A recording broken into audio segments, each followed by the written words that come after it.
We are the anchors of Queer News Tonight, and this evening we discuss the queer headlines. Vonn Biggs, Broward County HIV Health Services Planning Council Vice Chair, talks about where we are on HIV/AIDS, and Holy Cross Health's growing LGBTQ plus advocacy. London Mayor Sadiq Khan's Twitter account sparked debate by revealing a huge modified pride flag. Some are disappointed, and some are simply making jokes. Miami Beach Pride Parade organizers prevent Florida Representative Fabian Basabe's participation due to risk concerns, triggering potential legal action. In LGBTQ plus health news, rising STI rates among older adults, including older gays, prompt urgent action. Factors include dating apps, Viagra use, and societal shifts. Lesbian tennis icon Martina Navratilova condemns Donald Trump Jr. for sharing a transphobic meme targeting Michelle Obama. Good evening, everyone, and welcome to Queer News Tonight. This is the world's first and only LGBTQ plus daily evening television news, broadcasting live and then available on demand. Available on all smart televisions, including Roku, Apple TV, Android TV, Amazon Fire TV, Twitch, YouTube, and Facebook. It's time to queer up the news for Wednesday, April 3rd, 2024. We are live and literally out of the closet and into the headlines. So many of your important stories we're going to tell this evening on Queer News Tonight.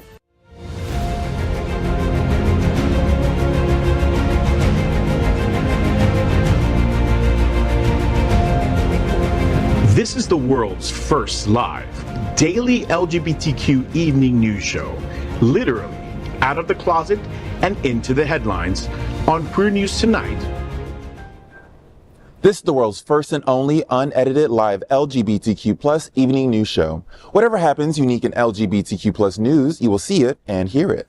Hotspots Magazine, Happening Out Television Network, is a nonprofit 501c3 media company in the same model of PBS and NPR, but designed for the LGBTQ plus community. Our mission is to support the 11 pillars of the LGBTQ plus community. We want to inform and educate the key issues of our queer culture, the Black community, Latino, lesbians and queer women, trans, students and youth, seniors, HIV and AIDS, healthcare, business, social justice, and faith. Help us support our community. We are part of one of the largest LGBTQ plus nonprofit media companies in America, Hotspots Magazine and Happening Out Television Network. In 2024, our magazine is celebrating 40 years of the LGBTQ experience, and our television, news, talk, and entertainment shows support our mission to educate the LGBTQ plus and broader community. That's right. So let's begin by meeting tonight's anchors at Queer News Tonight. Let's begin with Bonnie Builder. Bonnie Builder is a premier South Florida bodybuilding drag queen and the current reigning Mixed Marys. A recent graduate of FIU, she's a trainer and comes to life with a microphone and a spotlight. Bonnie, you look beautiful today, Mama. Yeah, I do. Yeah, okay. Bonnie, you're gonna be performing for Transpire Help and their fundraiser Candyland at the new Wooten Drive Bar, The Well, on April 28th. Tell me what's happening. So this one goes out to my homie, Prince Trilla, who will be hosting the event. It is on April 28th. It is, let me run through some facts. So it's a fundraiser for Transpire Help, which is a trans help organization. The theme is Candyland, so all the drag numbers will be candy themed. April 28th is the show. It starts at 10 o'clock. Prior to that, they're doing bingo, I believe. It's at the Well. You know where it is. And like I said before, Prince Trilla is the host. You can find your tickets at eventbrite.com. Can't wait for that. Get your tickets now. Prince Trilla and Bonnie Builder. It don't get no better. Next up, let's welcome Otto Zielke. From a successful career in financial marketing to his current role as the Director of Marketing and Sponsorship for the Gay Men's Chorus of South Florida, Edward's journey is marked by accolades and achievements. The Gay Men's Chorus of South Florida is one of the world's largest and most important LGBTQ plus cultural arts organizations. Edward, the 2024 Lexus International Gay Polo Tournament that I've been hearing so much about will feature the Gay Men's Chorus of South Florida on April 6th. Tell me what's happening. Isn't that amazing? Amazing. We're definitely expanding our outreach. We're going to be up there. We're probably performing sometime in the afternoon, and we're going to be doing some of our songs from our latest concert, Hooray for Hollywood. We'll also be singing the national anthem. That same day, we're also going to be traveling down to Davie and going to the Jazz Festival, but it's really quite an exciting time for the chorus. We're actually on our little first mini tour of the state, so it's very exciting. Oh my God, Edward, what are you going to wear? I have no idea. I have to go through my closet. I don't even think I have any. Do you have like a Partridge Family bus that you guys all can get on and travel? That would be so much fun. We have rented a bus, yes. And then you can put a shoe on the top of it? We'll have to start getting a decorating committee together to decorate it and be like a Priscilla Queen of the Desert.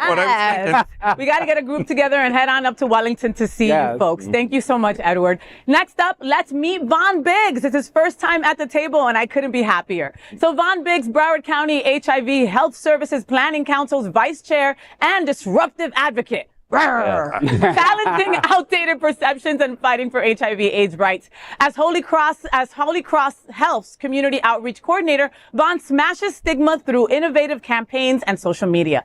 Vonn, Holy Cross Health is bringing author Michael O'Loughlin to talk about his new book, Hidden Mercy: AIDS, Catholics, and the Untold Stories of Compassion in the Face of Fear, on April 11th. This is fascinating to me as he talks about what nuns and the Catholic healthcare system did for gay men during the height of the AIDS crisis. Tell me what's happening. Well, this is actually a really great event that Holy Cross has pulled off with Michael O'Loughlin. He is coming to talk about all the stories that so many of us have lost over the years. You think about when the AIDS crisis was here in the 80s, some of us were teenagers. Okay, I was a teenager. But we don't see the horrors today that they had back then. Sure. So these stories of mercy from the Catholic perspective, from the nuns, the people who were really providing passionate care to all of us, all those people who died of AIDS. And I think it's a fantastic opportunity for a lot of people to learn through his stories regarding that. We're going to learn about a lot of nuns and things that what happened to them and throughout the time of the AIDS crisis. So important, you know, as we are trying to be erased by so many people, our history is important now more than ever. Yeah. And now you get to talk about those stories. Right. So thank you so much to Holy Cross and Vonn for making that happen. Next up, let's welcome Glen Weinzimer, my bubba. I love you, honey. I love you too. He owns Bona Italian restaurant in Wilton Manors. You see me there usually on Mondays, covered with garlic sauce. And lasagna. And lasagna. Glen is founder of the Smart Ride, which raised over $16 million for HIV/AIDS. He is passionate about getting out the LGBTQ plus vote in this critical election year. Glen, Bona Restaurant on Wilton is hosting Spring Has Sprung Thursdays at Aperitivo at Bona with some great live performances. Tell me what's happening. So we've got some new beverages. One is called the Army Navy, which alone should bring everybody in. It's a refreshing lemon-based drink. And then we have entertainment every Thursday. This week is Jennifer McLean. I love Jennifer McLean. She's fantastic. So if you don't have plans tomorrow night, come on out. We have happy hour from 4:30 to 7, so you can get a discount while listening to Jennifer. It doesn't get better than that. Next week is Sexy Mike, and Thursdays is Thirsty Thursday, so you get 40% off our bottled wines. I love that. Yeah. So follow Bona Italian on social media to find out who's coming up next, and enjoy yourself there on a Thursday evening. That's right, and I love me some Italian. I also love Faye.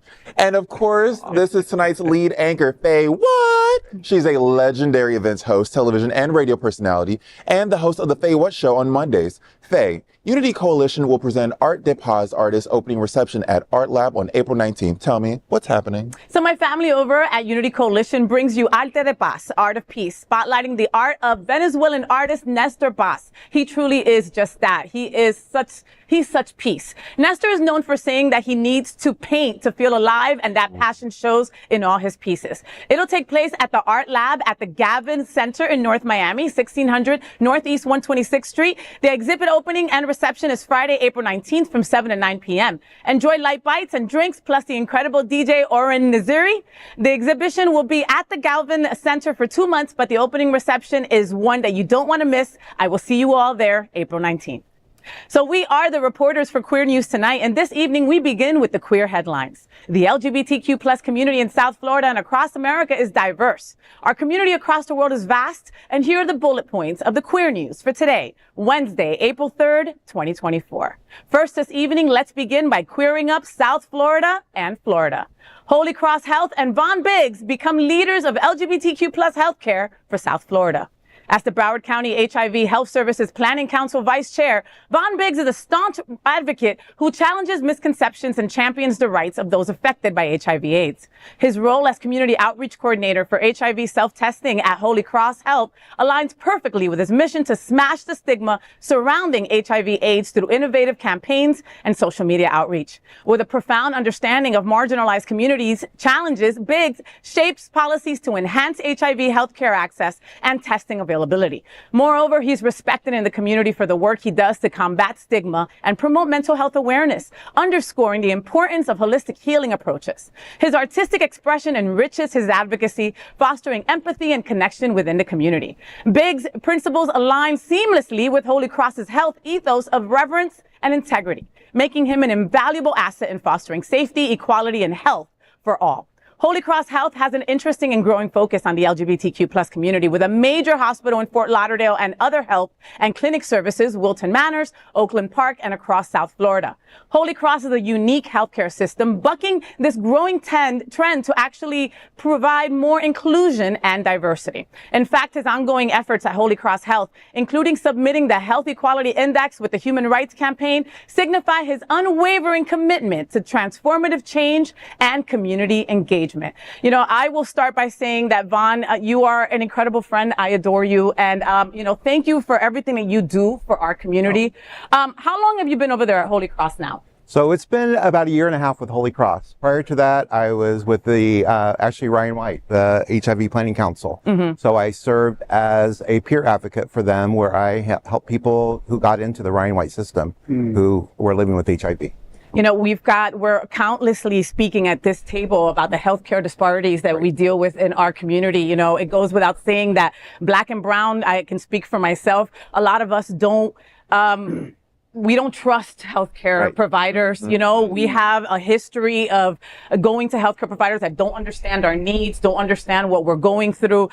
We can take that to the level of, HIV/AIDS. There's a lot of people in our community that won't get tested, just because they feel that they're not going to get provided the right services. Right. And at Holy Cross, you're trying to break that stigma and, and help everyone in our community. Right. Well, I think it's important. Testing is important, clearly. Mm-hmm. We are the highest HIV area in the country. We're number 1 in the country. Well, Black women are number 1. Right. So overall, we're number 1. We're number 1, not for anything good. So I think that's an important factor, because it brings the awareness to everybody. We need to normalize the conversation and the fact that we can talk about it at any setting. Yeah. I have no problem walking into a room and saying, HIV lives with me. I'm a person that lives with HIV. And I'm a very healthy person. I'm going to live a very long life because of my health care. Yeah. I think of people like Billy Porter, who came out and said the very same thing as a Black male.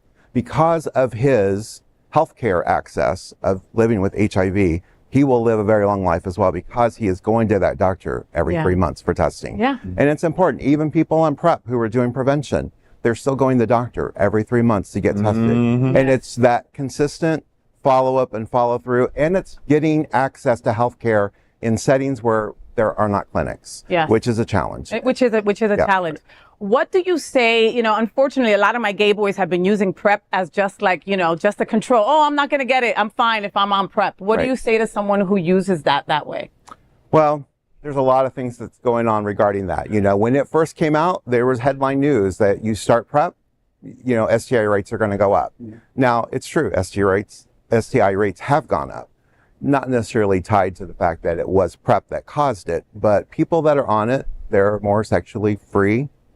We are in an age now where, especially the LGBTQ plus community, are more out in the community. We're more free to be at the bars, whereas it was kind of a hidden door back then. If you think about it, you think about when the men would go out, they'd have code, they'd have to wear handkerchiefs, or they'd wear keys on a side pocket and to identify, so they would know each other, where they could do that. Now we have whole communities like Wilton Manors, where it's People just aren't staying. But it's frustrating that with all of that and with PrEP that we still have this, and we're still number one in Broward County and Miami-Dade for new cases of infection. Right. Yeah. And it comes back to, do we talk about education? Do we talk about what the schools are teaching kids or not teaching them? Is abstinence the way to go? Absolutely not, because you get so many people that move down to our area that are coming from other places where this is completely foreign to them. And they come into this environment, and if you don't catch them quickly enough to educate them in a way that they find accepting, they end up HIV positive. And so we have these crazy numbers.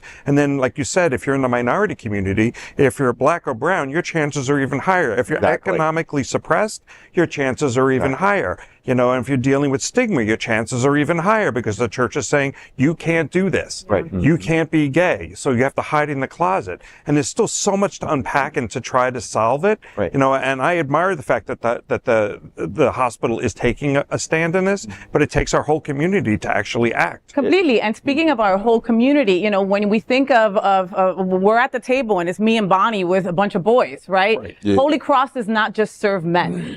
Absolutely. You serve everyone across the board, right? Everybody. Yesterday we were speaking on Monday we were speaking with Carvel from Carvel Bikes, right? A beautiful person in our community, and she says that as a trans person she's constantly dealing with starting and stopping gender affirming care, because of all the crazy laws that are being passed, etc. What do you tell to someone that's watching our show right now that says, I don't know where to go, I don't know what to do? Well, a lot of our doctors are actually very involved with transgender care, healthcare specifically. Now, if it's talking about things, there's certain things that we, as a hospital, we don't do. But at the same time, we're there to help all of them with their healthcare needs. HRT therapy, hormone replacement therapy, we're there for that. We can prescribe that. We have doctors who are currently doing that.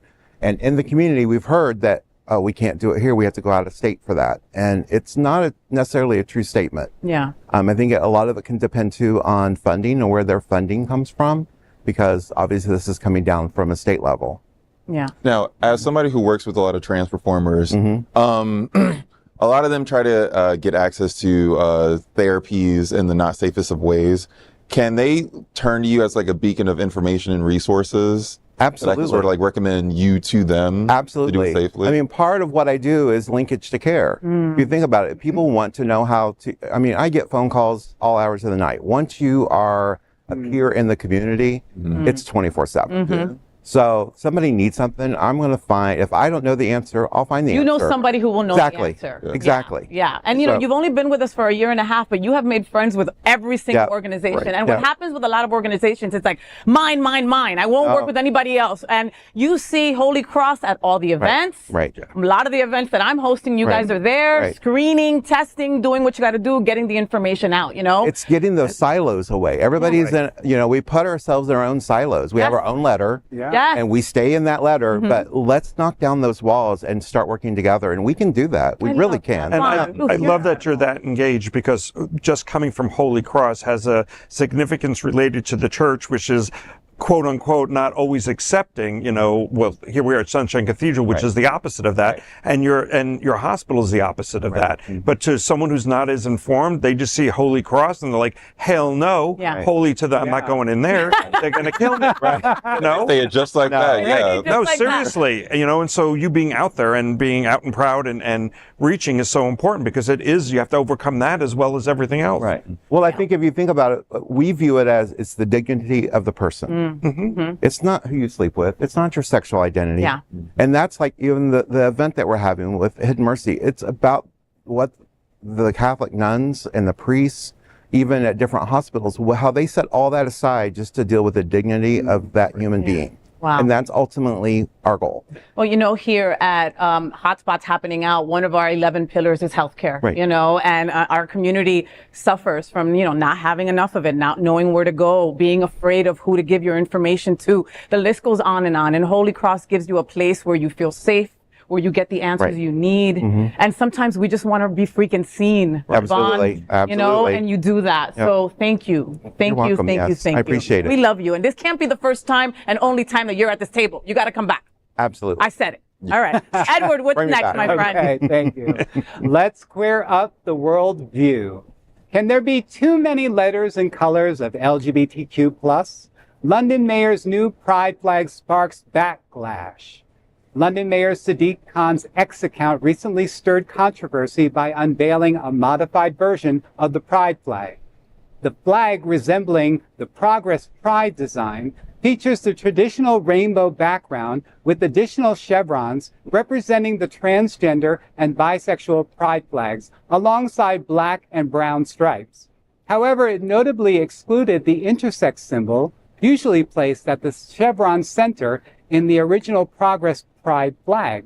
Khan chose to reveal the flag on Transgender Day of Visibility and disabled comments on the post, yet it didn't deter public opinion. Despite the comment lockout, reactions flooded social media, with many expressing dissatisfaction or making humorous remarks. Here's a look. This isn't the first instance of a city government altering the Pride flag. In 2017, Philadelphia added black and brown stripes, inspiring Daniel Quasar's later creation of the Progress Pride flag. Khan's decision reflects ongoing efforts to recognize and represent diverse LGBTQ+ communities. But the reaction underscores the challenge of navigating symbolic representation within the community. And this challenge is not limited to the flags and colors. The community sometimes wonders why people keep adding letters to the LGBTQ+. Online chat rooms like Quora and Reddit have thousands of comments on flags, colors, and letters, with a significant majority of them being negative and of the inclusion of diversity. I mean, that's what the basis is all about. We all just want to feel included and to be seen. And, you know, there are some people that feel that maybe the pride doesn't fully represent them. But, you know, as a graphic designer, I have to say that, you know, when I look at a representation like that, my first reaction is like, ooh, that's kind of ugly, until I kind of sit with it and kind of get to know it a little bit. Mm-hmm.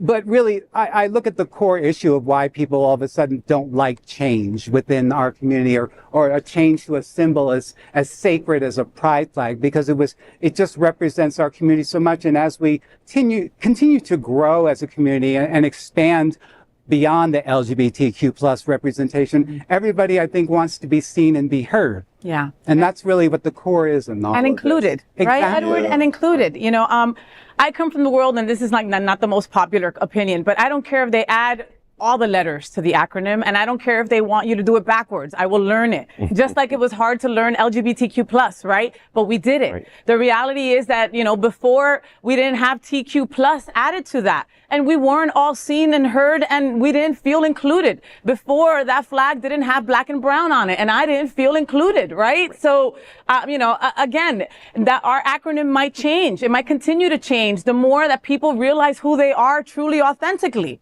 And I refuse to not see people. So I don't have a, you know, I think that this mayor, you know, is an asshole, you know. I mean, to be straight up, you have a platform. People will listen to you, right? You just excluded some people, and somebody might just listen to your ass and say, all right, those intersex people don't need to be seen. I'm going to disagree with you. Please. Unless I missed something in the story, there was no intention to disregard the intersex community.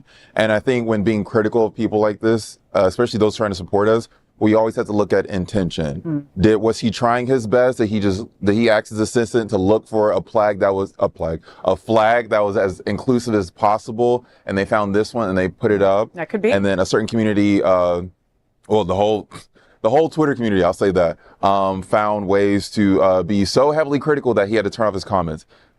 Folks, I understand we've been through a lot and we have so much further to go, but please look at the intention of people when they make these actions. Was he actively trying to disrespect us? No. Did he simply make a mistake? Most likely, yes. How does he learn from this? Not being scolded and yelled at. Right. Sorry for calling you an asshole. Thank you. We're going to run people out of this community, and we don't need to kiss ass for support, but we also don't need to hang people. Especially those are our allies. Exactly. Put people's head on the pike. We got to look at people's intentions when we want to be critical of their actions. I think that we're so marginalized, right? That then these things happen, and I'm just automatically like, we're not being seen. What is wrong with you? You know? And it's true what Bonnie says. You got to take a breath sometimes. We don't want to lose a possible ally. Maybe they didn't have all the right information. I never even thought about that. Bonnie, thank you for teaching me. I want to say that I feel like they didn't have the right people at the table. And we tend to do that sometimes. We'll make decisions and not everybody's at the table. So if you're taking a vote on something or you're creating something and you don't know who you're leaving out, maybe you should check. And that's a lesson to be learned. And he was honoring our community by presenting a flag that he thought was including more people by adding the extra chevron. Do I think it's too busy? Absolutely. I'm not a graphic artist, but there's just way too much going on. It keeps growing. But his intentions appear to be, forthright. He didn't have to do this announcement. He did not have to have a special on that special day of transgender. Like, he could have just ignored it, but he went out there and made a statement. And done nothing. And he did something. So I would agree with Bonnie. Like, it's just important that people are speaking up and not tear them down, because he's an ally that we need. And if we cut him off and he's not happy with our community because we're not appreciative, then where does he go next? And sometimes it takes a bunch of voices. You have to sometimes get a little angry, and that is, if you feel like you're not represented in something like a pride flag, then yes. But yeah, we shouldn't be tearing everybody down for that. Yeah, not all anger has to be a shout. Some of it can be just a nice conversation. Right. Yes, you should keep all that anger for the bed. That's how she likes it. Next, let's queer up politics. Florida Republican Fabian Basabe banned from Miami Beach Pride Parade. He now threatens to sue. Last year's Miami Beach Pride Parade saw Republican Florida Representative Fabian Basabe face a storm of protests as he rolled down Ocean Drive.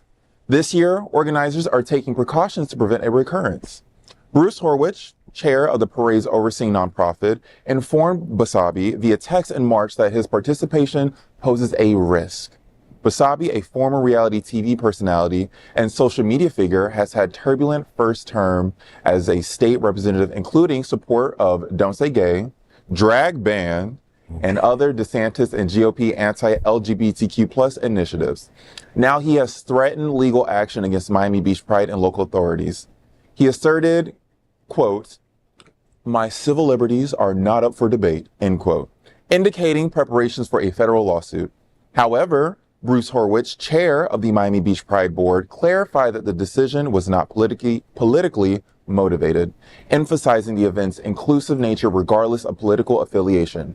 However, Kent Harrison Robbins, Basabe's attorney, wrote a letter to Horwich mentioning that entities like Miami Beach and Miami-Dade County sponsor the parade.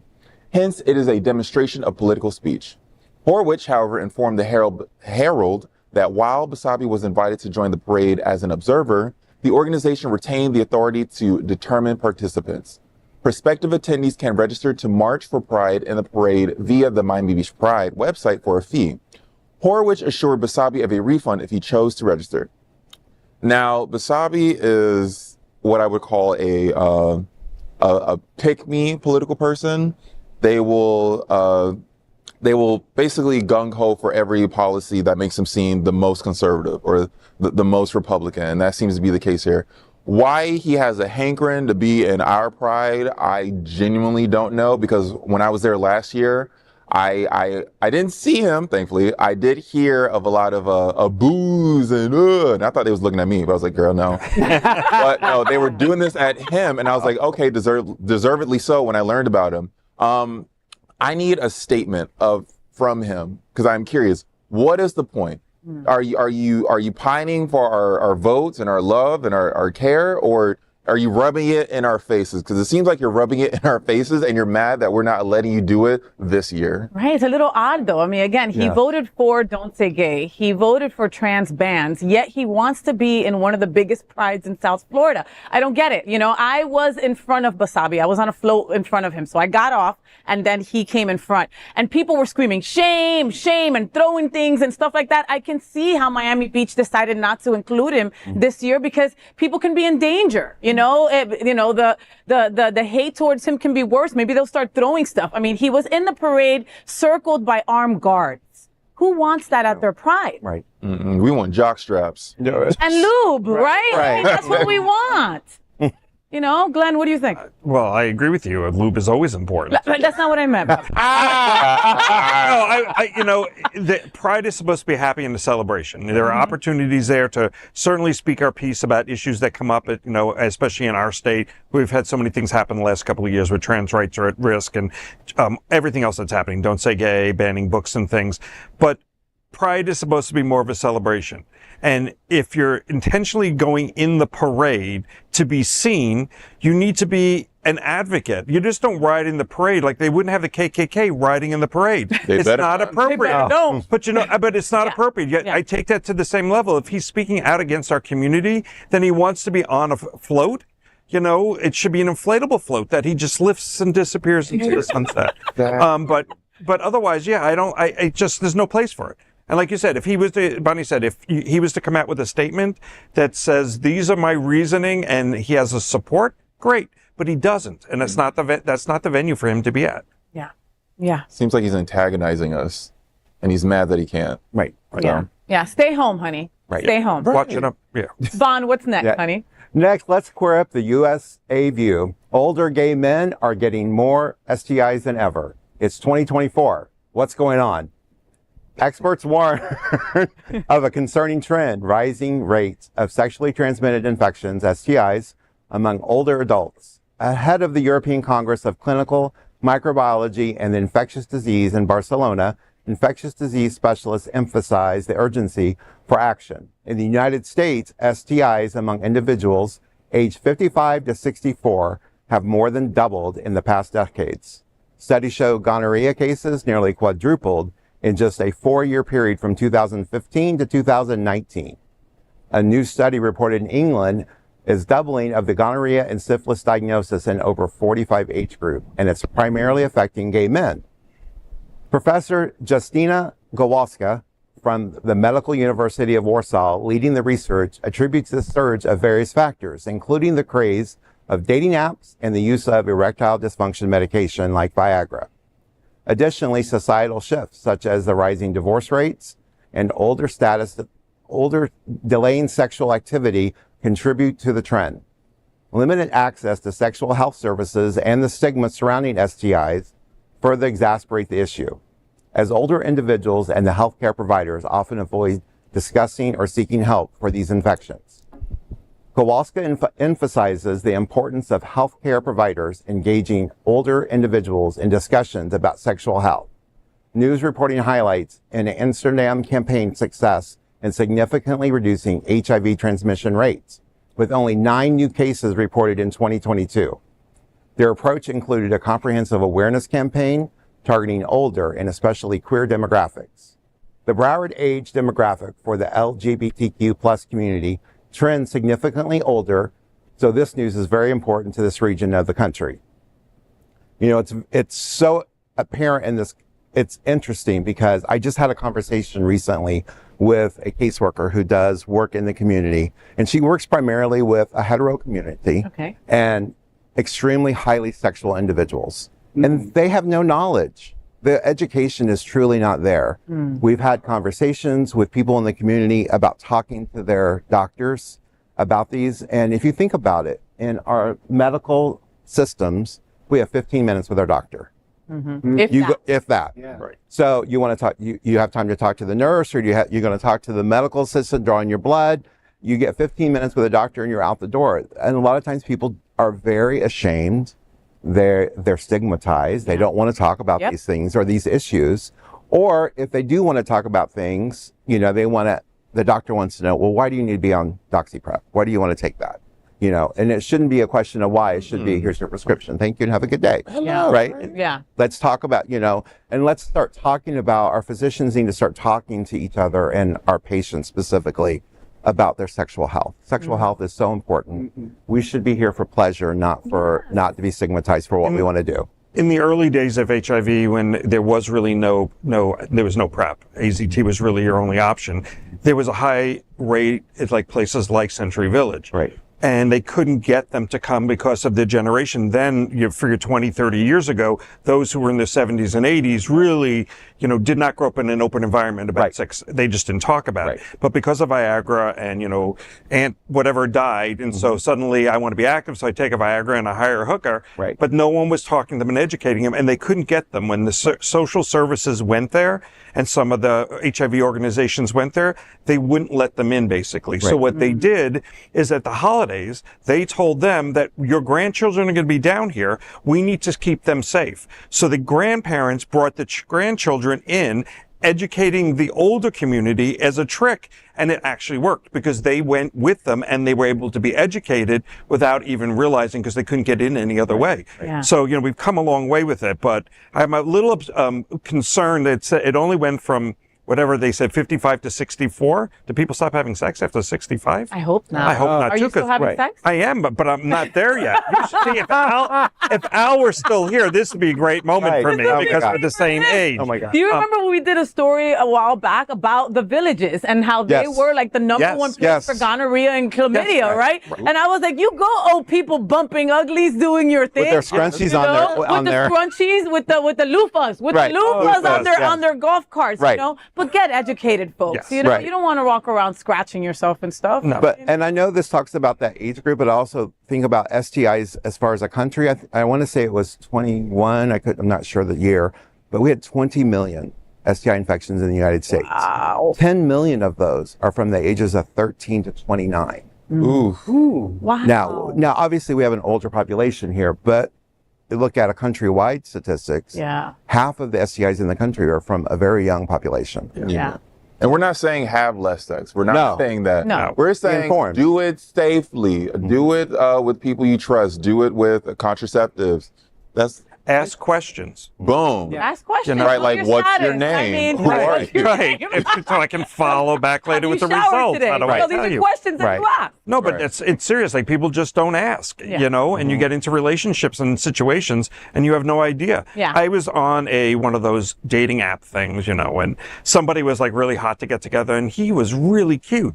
And we got as far all the way down to, he said to me, as he asked where I was staying in a hotel, he said to me, "Are you clean?" Which immediately, you know, and I was like, what exactly do you mean by that? Because I do shower, knowing what he was going to say. And I, you know, responded and I gave the whole undetectable stuff. And he goes, "No, thank you," and blocked me. And I just wanted to say to him, I'm being honest. I could have easily lied to you. Yeah. So just because they're not telling you or they're telling you, they could be lying. So you need to get yourself educated. You need to know what you need to do. You don't have to trust me. I've had that conversation with you. Don't trust me. This is my reality and this is how I believe. But go online, talk to someone you trust, talk to a pastor, talk to a doctor, but have a conversation because ignorance is not an excuse for getting HIV. At all.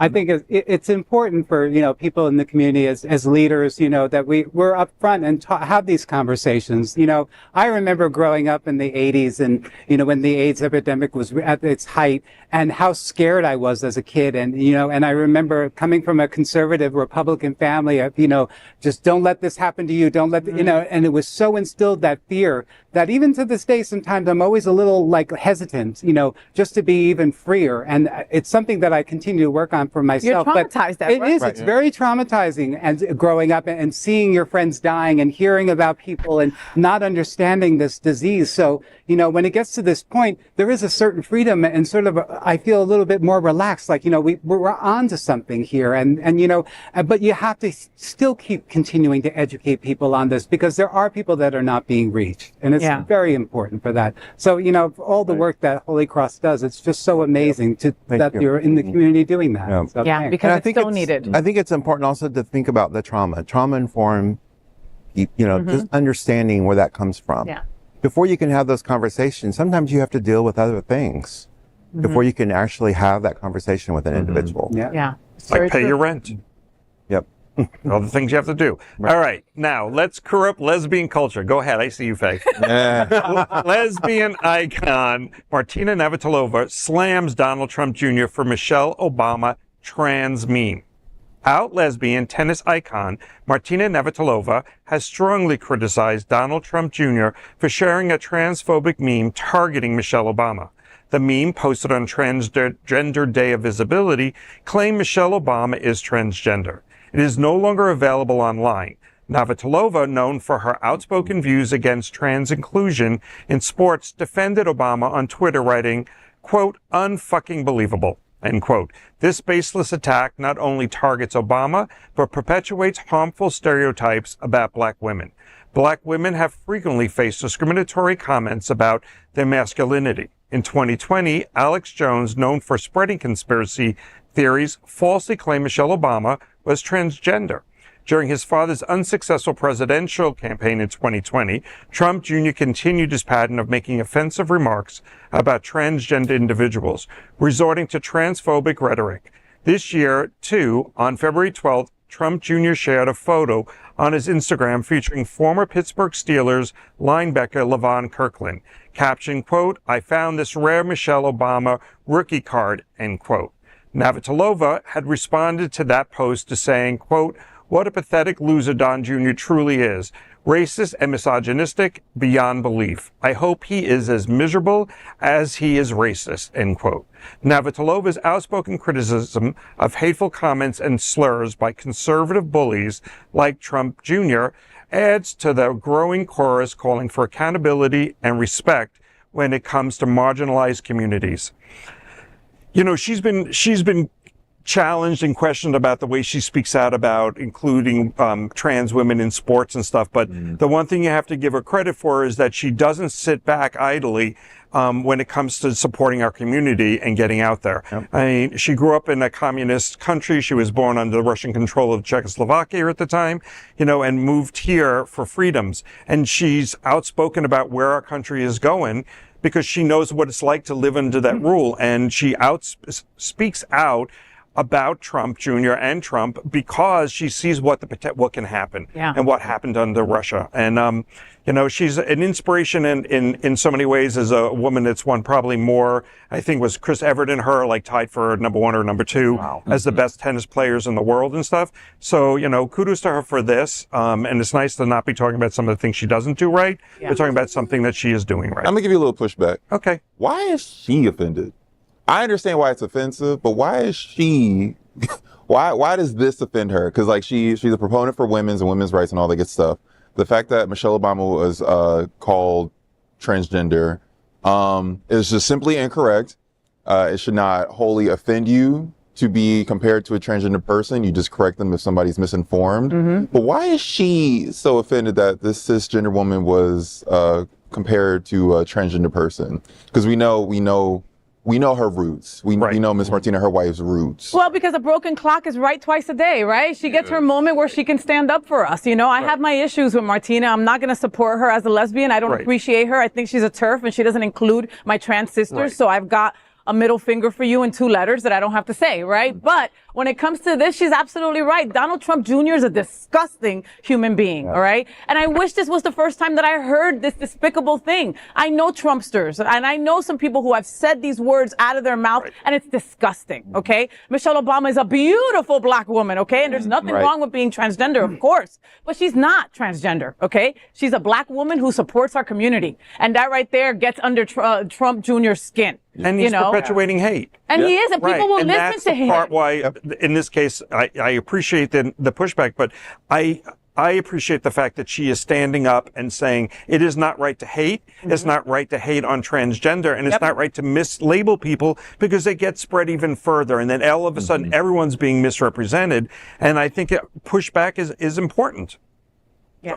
You know, I want to go back to what you were saying about Martina Navratilova. You know, I think the perspective that maybe she has, because, you know, she was the first in her in tennis, you know, to come out as a lesbian, you know, back in the 1970s, 80s, I think it was. So herself being a trailblazer, you know, she was going into a sport where it was predominantly men. So, you know, she had a lot of barriers to overcome. So I think she might feel a sort of, you know, responsibility to, you know, step onto the platform where she feels that she might lend a voice. But yeah, she may not have the personal experience, I would think, of a transgender person, but I think she's just maybe lending her voice to just the cause. It'd be great if she lent her voice to trans athletes, which would be fantastic as an athlete herself, right? She would make moves. But I mean, we can only hope maybe she's going in the right direction. Maybe we'll be having different conversations about Martina in the future. All right, we can all hope for that. Yeah.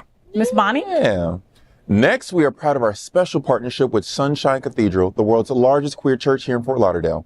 Supporting that partnership, we are broadcasting from our permanent set here at Sunshine Cathedral at the Happening Out Television Studios. We broadcast Sunshine Cathedral's Sunday International Service at 10:30 a.m.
We finish tonight's Queer News headlines with a segment we call LGBTQ Plus 1 Minute News.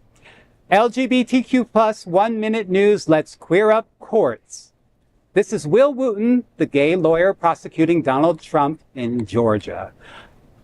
Deputy District Attorney Will Wooten, known for his legal prowess and LGBTQ plus advocacy, plays a pivotal role in the Georgia election interference case against Donald Trump. Wonder who Will Wooten is? He has served as a public defender in Knoxville, Tennessee, and his background includes prosecuting serious felony offenses like murder and rape in Clayton County, Georgia. He also taught law at Emory University and is a University of Miami alumnus. Apart from that, Wooten is a member of the Stonewall Bar Association and has played an important role in creating the LGBTQ Plus Advisory Committee within the Fulton County District Attorney's Office. Queer News Tonight will keep you updated on this case. LGBTQ Plus 1 Minute News. Let's queer up the USA View. The history of the weird homoerotic world of muscle-building magazines and books for men. Vintage comics often featured homoeroticism alongside ads promising body transformation through simple steps. These ads, like Charles Atlas' Dynamic Tension manual, suggested readers could go from weakling to hunk. While gym culture grew in the late 1970s, earlier eras lacked communal workout spaces. Instead, individuals relied on solitary activities like running or weightlifting. There were manuals promising change in your body at home on your own time. Was that promise genuine? Kind of. Was the manual incredibly homo? Absolutely. Were the gay guys clipping such ads out to perv on hot pictures of muscular men? We all can guess the answer. And now if you look at these pictures, you will know why. LGBTQ Plus 1 Minute News. Let's queer up South Florida and Florida. Comedian Dana Goldberg gets radical at Sunshine Cathedral on April 12th.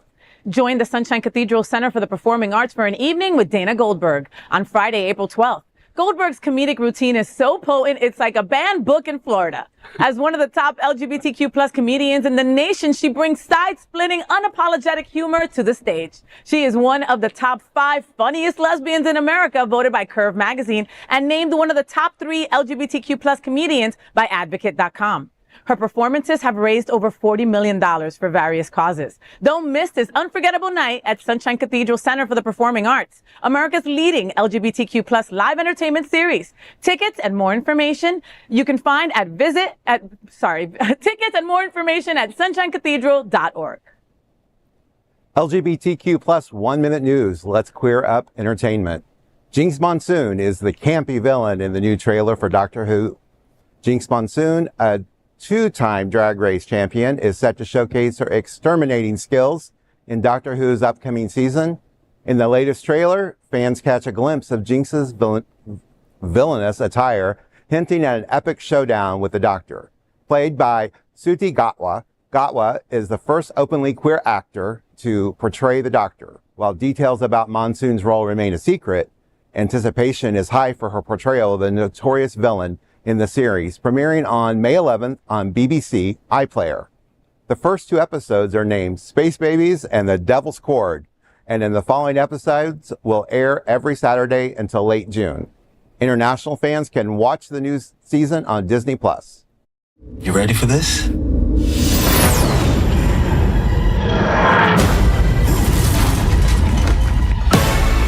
Give me the lovin'! Now, stay back. We are going to rock through time.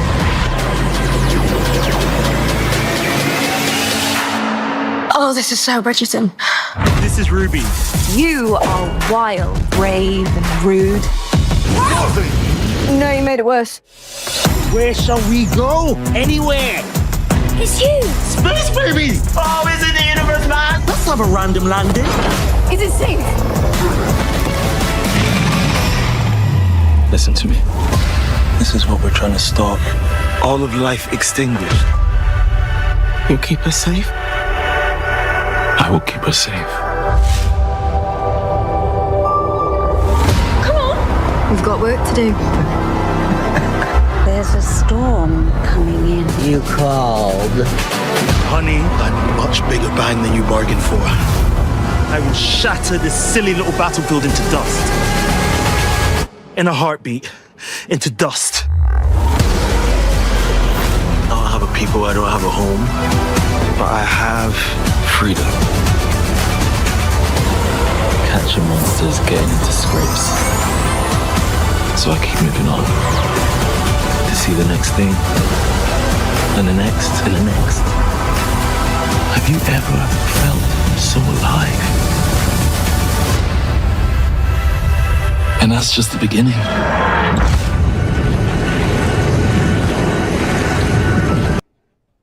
LGBTQ plus 1 minute news. Let's clear up entertainment. Gay men are wistful over retired adult film stars they miss. There's been a Twitter thread swirling around like a fierce whirlwind shining a spotlight on retired gay porn stars. With nearly 30 million views and a flurry of likes and reposts and replies, it's clear there's a whole lot of love and nostalgia for these legendary performers among the LGBTQ plus community. In case you are wondering who these gay stars are, here is a list of the most retired but desired porn stars. Girth Brooks, Brandon Cody, Brian Pumper, Steve Marks, Zeb Atlas, Cody Cummings, Bobby Blake, Jimmy Clay, Tom Chase, Chris Rockway, Axel, Ryan Rose, Matthew Rush, J.C. Carter, Sebastian Cross, Tyler Beck, Vadim Black, Calvin Nicholas Brooks, Johnny Hazard, and Patrick Downs. Yum. This is today's news for the LGBTQ plus community on the world's first and only LGBTQ plus evening news show. If our community is important to you, share this news with your family and friends. Are you, like most of America, part of a very large television audience watching this LGBTQ plus news broadcast right now on Roku, Apple TV, Android TV, and Amazon Fire TV? Queer News Tonight is the only live LGBTQ plus digital television show in the world that is out of the closet and into the headlines. We need your support. If our community is to grow, we must tell our stories and bring them to the attention of the broader world. This is the only place in the world that tells these types of LGBTQ plus stories in motion and sound. That is the passion of Hotspots Magazine, Happening Out Television Network, and Queer News Tonight. I'm your anchor, FayWhat, and on behalf of these LGBTQ plus reporters, the anchors of Queer News Tonight, including Bonnie Builder, Edward, Otto Zielke, Vonn Biggs, Glen Weinzimer, we will see you daily at 8 p.m. And to our LGBTQ plus world, we wish you good night. Good night.